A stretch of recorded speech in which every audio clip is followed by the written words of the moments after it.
Excuse me, the camera stopped recording.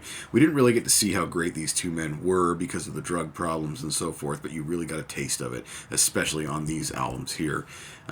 Moving over to Candlebox, and sorry, excuse me, the Stone Temple Pilots album, again, maybe just as many tracks still getting radio play today off of this as they did back when it was released and back when it was most popular and it was selling its hottest. This album actually sold 8 million copies in the US. It actually doubled the sales of the other two albums.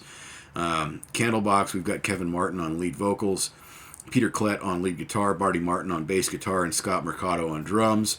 The interesting thing about these guys is even though each of them, compared to almost any other band of the time, they were probably individually some of the best at their positions. The problem there is you're comparing them here to Stone Temple Pilots and Alice in Chains, who had the cream of the crop of each of these four positions in their band. So Stone Temple Pilots sort of falls by the wayside, or excuse me, Candlebox sort of falls by the wayside on this comparison.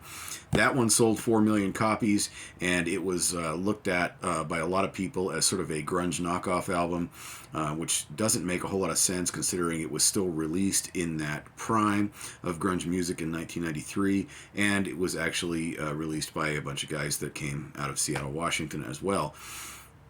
I would say overall, if we're looking to compare the three of these side by side, track by track, we're going to go with Stone Temple Pilots' Core as the number one record out of the bunch of these. The 8 million in sales certainly helped things out, which obviously it wasn't driven by just one song, so it's not just a false ranking here.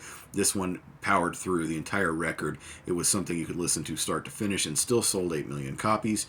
Next, I would put Alice in Chains' Dirt, which I think was their masterpiece. Terrific album all the way through. There's a couple of tracks that you might not pick out first to listen to, but again, they're not skipping tracks. You just listen to this record all the way through. And then, of course, we've got Candlebox falling in at number 3 here out of the 3. Sad thing is, it's an amazing, terrific, absolutely 100% almost perfect album, and you can't take anything away from it, but in comparison to these other two, I think that's where it falls. Still head and shoulders above so many others that were released around that time. But here's my just quick little look and my ranking of these three albums, which I think fit together nicely if you're in the hard rock or grunge or alternative rock mood.